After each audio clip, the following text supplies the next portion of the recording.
Então, olá pessoal, vamos lá para mais uma rodada de entrevistas com a banca examinadora, desta vez com o professor Gustavo, que é do Departamento de Expressão Gráfica da URGS. Obrigado por aceitar o convite. Imagina, prazer. Então, pode falar um pouquinho sobre tu, professor Gustavo, um pouquinho do teu nome, quando é que tu se formou. Fala um pouquinho então da trajetória dentro da universidade. Eu iniciei o curso de Engenharia Civil em 1993, concluído o curso de Engenharia Civil. Durante esse processo, melhor dito, fui bolsista de iniciação científica, laboratório de dinâmica estrutural e confiabilidade. Ao terminar a graduação, eu já tive o convite para fazer o mestrado na área de estruturas. Então, fiz o mestrado em aerodinâmica nas construções, lá no túnel de vento da URGS, que casualmente esse ano está fazendo 50 anos. É um túnel de vento que é pioneiro na América Latina, tem bastante aderência com o curso de engenharia civil, né, já que essa turma é do curso de engenharia civil. Terminado o mestrado, fiz o doutorado também no laboratório de aerodinâmica das construções. Mestrado em torres esbeltas, parte de desprendimento de vórtices, e doutorado em pontes, também com foco no desprendimento de vórtices.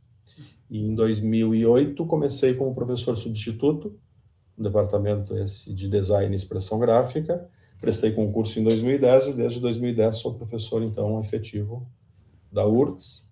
Graduação, eu trabalho então com as disciplinas de geometria descritiva, basicamente, eventualmente em desenho, fugiu o nome? Desenho geométrico. Desenho geométrico, obrigado. E faço a pesquisa com o túnel de vento. Tem um pequeno túnel de vento no gabinete, que foi construído com verba do CNPq, o edital universal, e a ideia é propiciar para os estudantes de arquitetura e design algo bem acadêmico, né? Nível acadêmico de estudo de fenômenos relacionados à aerodinâmica, e sigo com pesquisa juntamente com o professor Assir, lá no Laboratório de Aerodinâmica das Construções. E o que te levou a seguir a área da expressão gráfica? Onde é que tu se viu do tipo, eu quero seguir essa área? Na expressão gráfica foi basicamente uma oportunidade. Foi um momento que eu estava ali terminando já o doutorado, e surgiu um convite para fazer a seleção para professor substituto. E naquele momento, jamais imaginei, quando fiz a graduação, dar aula de geometria descritiva, uma disciplina bem básica, né, que a gente... E naquele momento os meus professores eram engenheiros civis, da época que eu fiz a graduação, mas não tinha essa noção, né? E por felicidade foi uma atividade, a docência foi uma atividade que foi para mim bastante prazerosa. Comecei a dar aula e gostei de dar aula, e ali mesmo surgiu a oportunidade do concurso. Na minha área de aerodinâmica, o professor Assir já tinha pedido, já antes de eu iniciar o mestrado, uma nova vaga para atuar no laboratório, e essa vaga até hoje nunca surgiu. Então não dá para ficar esperando, né, a oportunidade naquilo que a gente gosta, mas enfim, dou aula e gosto de dar aulas nesse departamento, e continuo com a pesquisa na minha área de formação mais especializada, que é a aerodinâmica. Então, coisas que são possíveis de serem feitas na URGS. Então, foi assim que eu comecei no departamento de design e expressão gráfica. Sim. Quando eu e o Rodrigo, a gente era aluno da cadeira, a gente fez na época do remoto, né? Eram muitos vídeos, era basicamente só vídeos, né? Mas na época em que tu era aluno, a cadeira, ela é muito diferente hoje em dia? É bastante diferente. Quando eu fui aluno dessa disciplina, os recursos gráficos, principalmente, né, eram muito escassos. Então, os livros que existiam eram livros de mais difícil estudo sozinho, né, para a gente pegar, enquanto aluno, pegar os livros e estudar. Poucas listas de exercícios e praticamente nada de material, né? Em 93 não tínhamos essa internet, esse acesso de vídeos, essa popularização de conteúdos que a gente tem hoje. Então, os professores sempre muito bons, e basicamente as coisas eram feitas todas no quadro. Os desenhos eram feitos ali, então o tempo para se fazer os desenhos e depois fazer exercícios era muito distinto.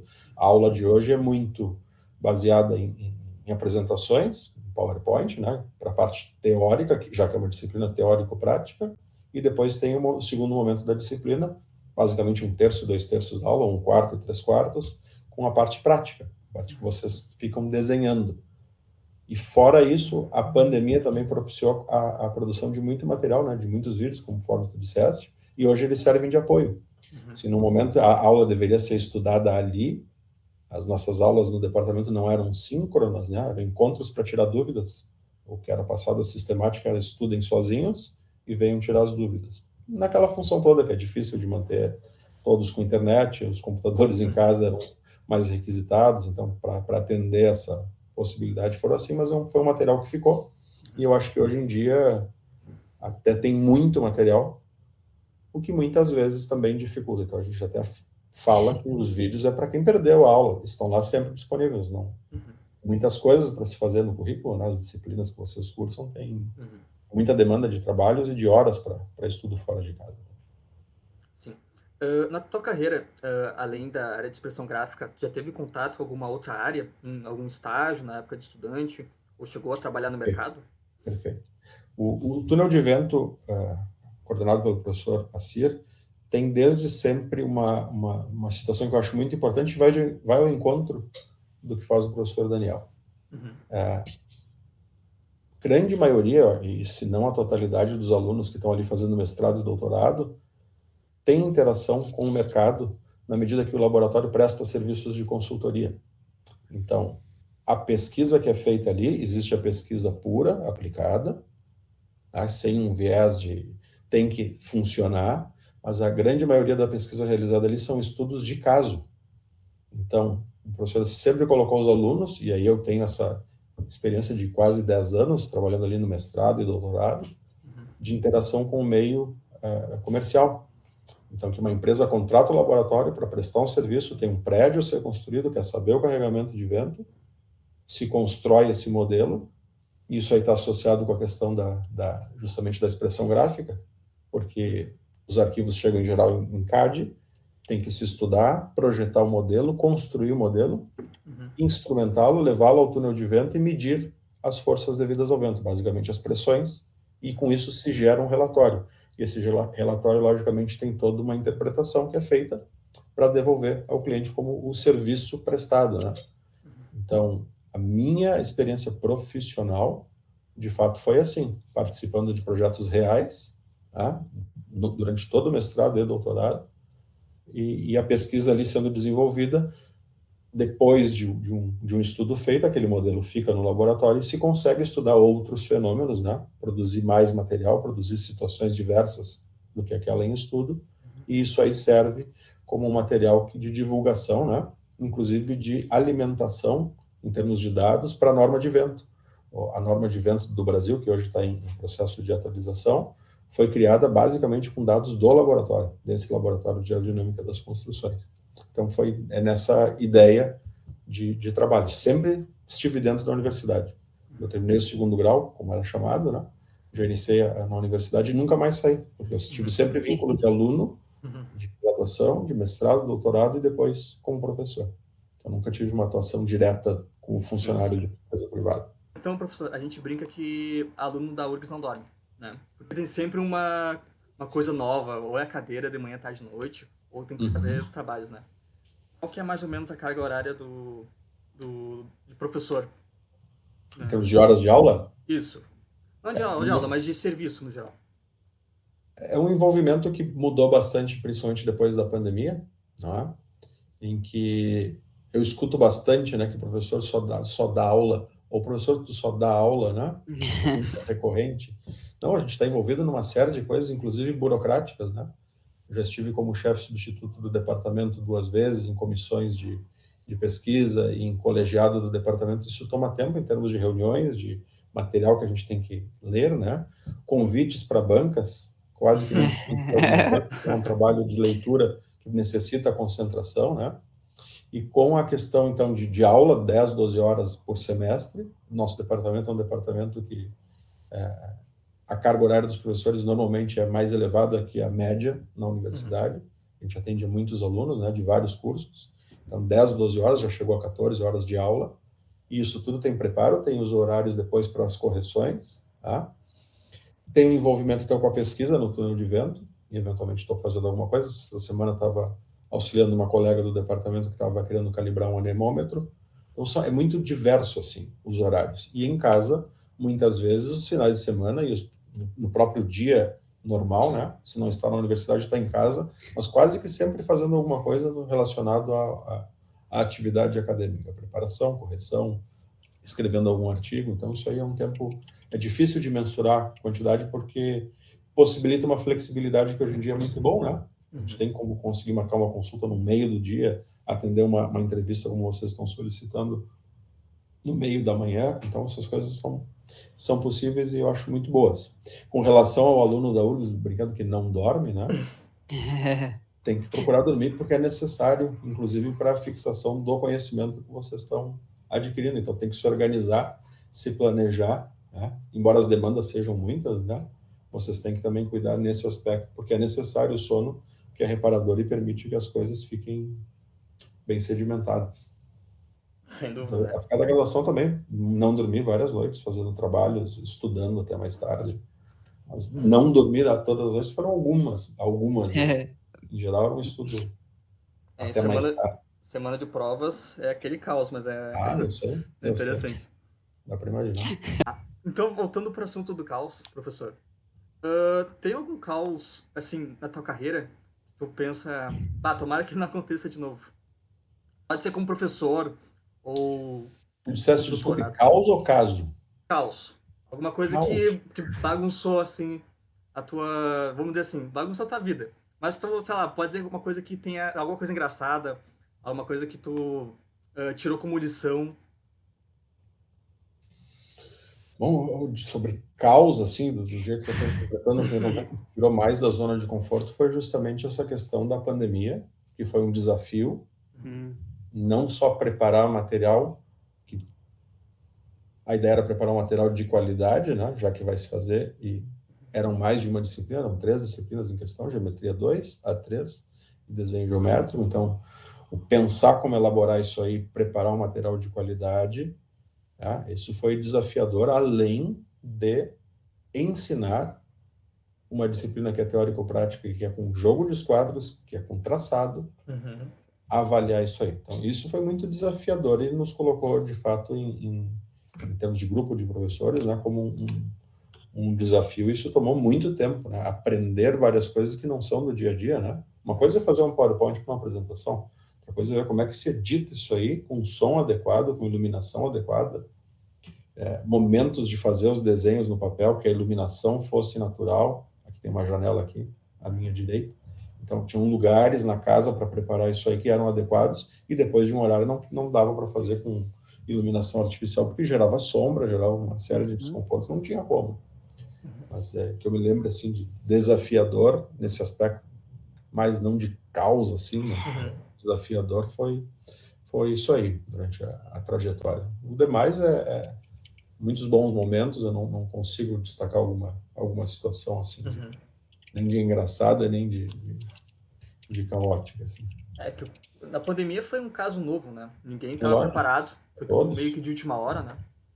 E foi problemático tanto para os alunos quanto para os professores, no geral. Sem Né? dúvida, sem dúvida. Bom, de minha parte, as perguntas já estão feitas. Agora eu vou pedir para o Rodrigo Pois prosseguir com não. as perguntas dele. Agora a próxima pergunta é: como é que tu enxerga o surgimento de novas tecnologias para os profissionais de engenharia? Tipo, que nem tu mencionou do RE, essas coisas assim. O que tu acha disso? Eu acho que são excepcionais. Eu tenho na minha formação um cuidado muito forte com a questão das chamadas caixas pretas, né? Uma coisa muito boa é a tecnologia, mas para ela ser utilizada, como por exemplo um programa de simulação numérica, que hoje em dia está muito fácil de se utilizar em termos de disposição, tem tudo por trás disso uma interpretação correta. Então, exige um treinamento de quem está gerando um estudo e ali fazendo uma simulação, de ter a capacidade técnica de avaliar se aquele resultado está minimamente coerente com a realidade, com o fenômeno que está se querendo reproduzir. Isso a gente passa muito no meu tipo de pesquisa, que é experimental, e tem a questão numérica que está sempre envolvida. Tá? Então, os métodos numéricos, por exemplo, desde sempre, são validados através de alguns estudos experimentais. Claro que eles propiciam maior agilidade, mas deve ser feito sempre com olhos nisso. Então, a minha preocupação, acho ótimo o surgimento de novas tecnologias, são super bem-vindas, mas tem que sempre ter muita consciência do uso. Que não seja ele aperte um botão, sai um resultado, e esse resultado é o correto. Não, tem que ter juízo crítico para saber se aquele valor está dentro do esperado ou não. E isso passa muitas vezes, enquanto estudantes, né, de fazer um cálculo, de gerar uma carga, de determinar um volume de terra para ser mobilizado e sair um número que é um absurdo e considerar que, bom, eu calculei, ou o programa me mandou aquele número, está tudo bem. Então, acho que só com essa ressalva do cuidado do uso, da consciência do uso, de que haja um treinamento mínimo para que se possa confiar naquilo que está acontecendo, porque é fato que na minha época é transição justamente disso, né? Recém tinha os primeiros computadores e as coisas foram evoluindo, que a gente fazia muita coisa à mão, os cálculos eram feitos de maneira manual, tudo com mais tempo. Hoje em dia, e eu acho que isso é um erro da engenharia, né? É muito pouco tempo para projeto e muito tempo para execução. Digo isso pela experiência no túnel de vento. Então, vem um projeto, um estudo, 30 dias. Bah, mas 30 dias é muito tempo para fazer. Depois passam, durante o projeto, durante a execução, ano. Não. Então, são coisas que são importantes de, no projeto, detectar, fazer bem feito, né? Conversar com as outras disciplinas envolvidas no projeto, né? Parte estrutural, parte hidráulica, parte elétrica. Isso tudo tem que estar muito bem conversado para que não gerem problemas mais adiante. Tá? Sim, a gente sempre tem que fiscalizar, digamos, o software, né, para ver se não tem nenhum erro. Claro que um software comercial já vendido como pacote não tem muito o que se fazer, mas a questão sempre é desconfiar, quando, principalmente no início do uso, né, se aquele valor ali realmente está bem, se eu coloquei todos os parâmetros adequados. Isso eu acho que é importante para vocês que são mais jovens e estão começando a usar essas tecnologias, né? Mas eu acho que são todas bem-vindas e, de fato, excepcionais, porque permitem agilidade, visualização de fenômenos que antes não eram possíveis, né? Isso tudo vem muito bem-vindo. Sim. E como que tu avalia o mercado agora, atualmente, dessa área aí de design e expressão gráfica? Olha, Não de mercado, né? Mais, digamos, didático, né? A tua área. é uma área que é base para representação. Então, eu acho que ela é uma disciplina de formação que já mudou muito, e mudou muito na parte, principalmente quem trabalha na disciplina que anda em paralelo, que é o desenho técnico, que passou da prancheta para o computador, né? Isso já foi uma evolução muito grande. Nós ainda continuamos com o material instrumental, que eu acho que precisa, e isso é uma capacidade que a gente precisa ter, de em algum momento, com um lápis e um papel, conseguir se expressar minimamente. Tá? E eventualmente fazer uma solução de um problema um pouco mais complexo de maneira precisa. E aí fica o paralelo do desenho à mão livre e da geometria descritiva, que tem um instrumental. Né? O desenho à mão livre está para mais representação, um esboço mais rápido, né? Primeiro pensamento. A geometria descritiva já permite solucionar problemas. Tá? Então, acho que é uma disciplina que ainda vai ser essencial, embora tenham muitos colegas já formados em outras semestres do curso que acham que é uma disciplina que já pode se pensar em deixar de lado ou menos importância, ou diminuir carga horária, enfim. Mas eu acho que isso é um erro, porque ela, assim como o cálculo, assim como a física, permitem a nós, engenheiros mais adiante, conseguir resolver problemas com base naqueles conhecimentos. Representação, determinação de distâncias, determinação de ângulos, né? Eventualmente a gente não tem pronto. Ah, mas um programa de CAD resolve. Sem um operador que saiba o que fazer, não resolve.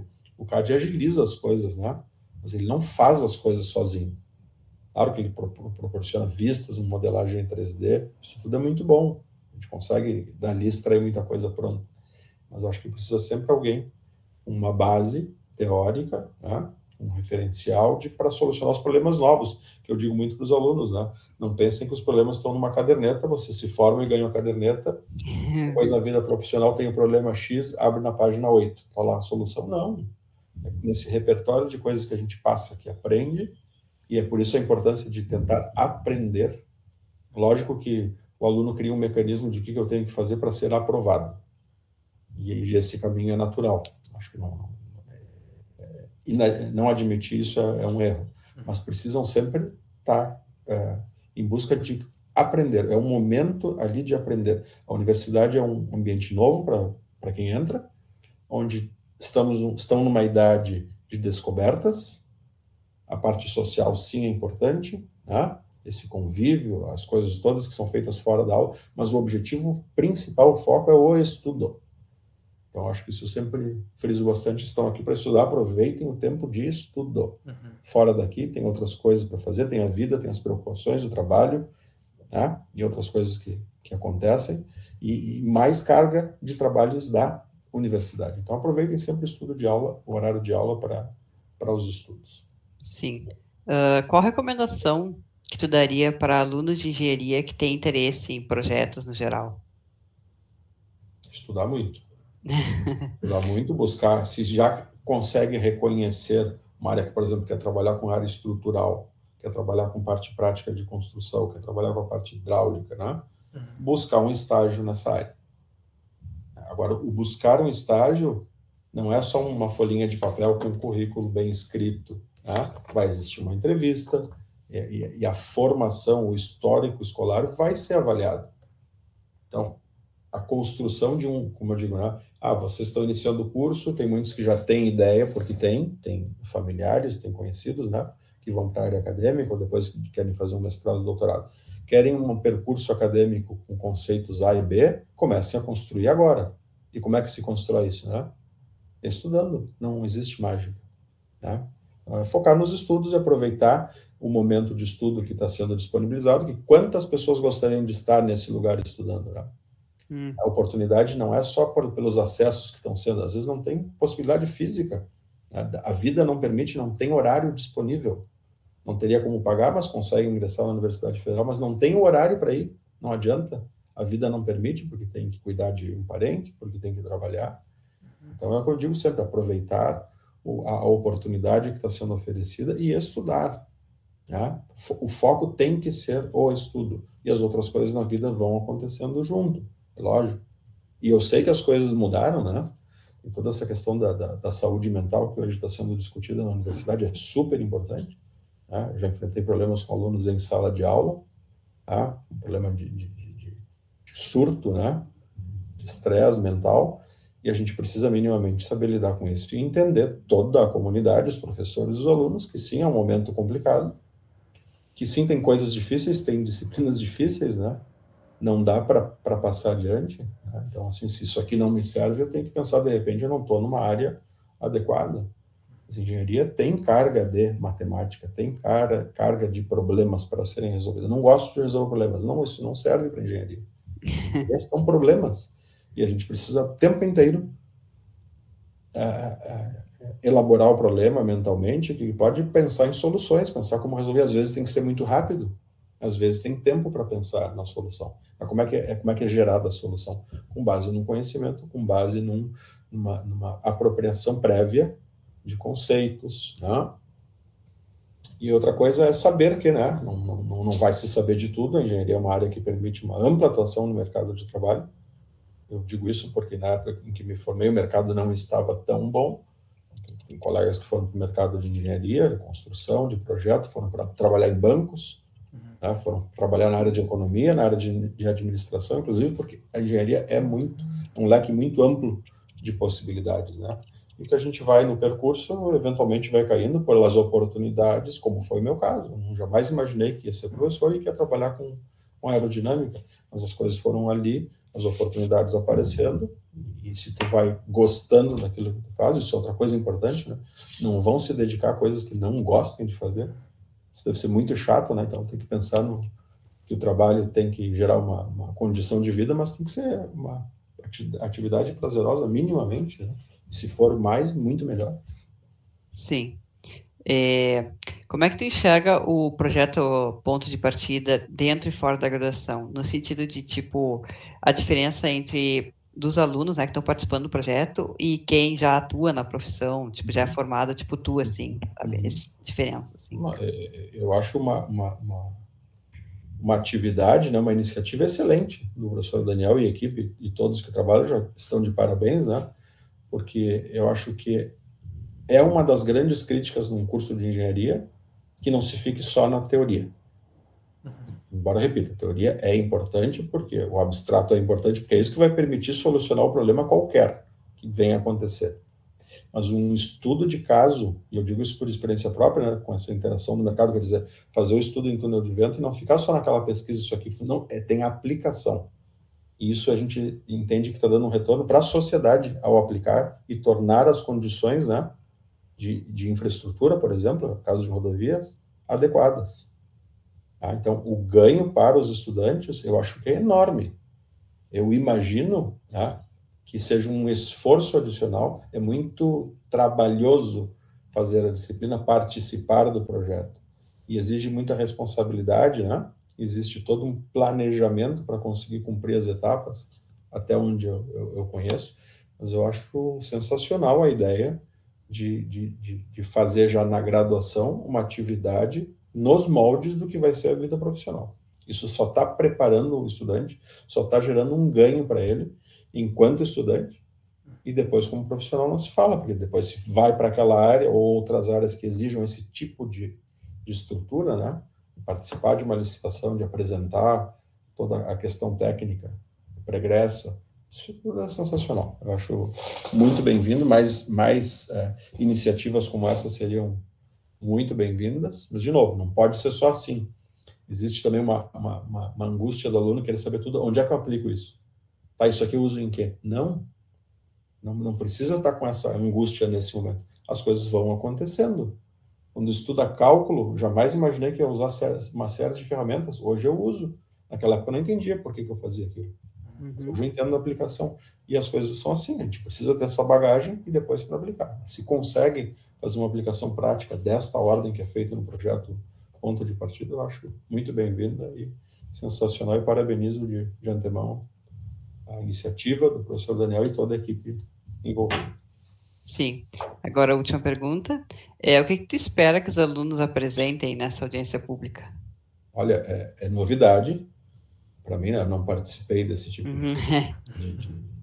de situação, mas eu espero e imagino que vai ser uma apresentação muito organizada, muito clara, né, do que está acontecendo. Eu, como ouvinte lá, como avaliador, espero, a partir da apresentação, entender o processo. Né? Eu que não conheço a fundo, espero entender.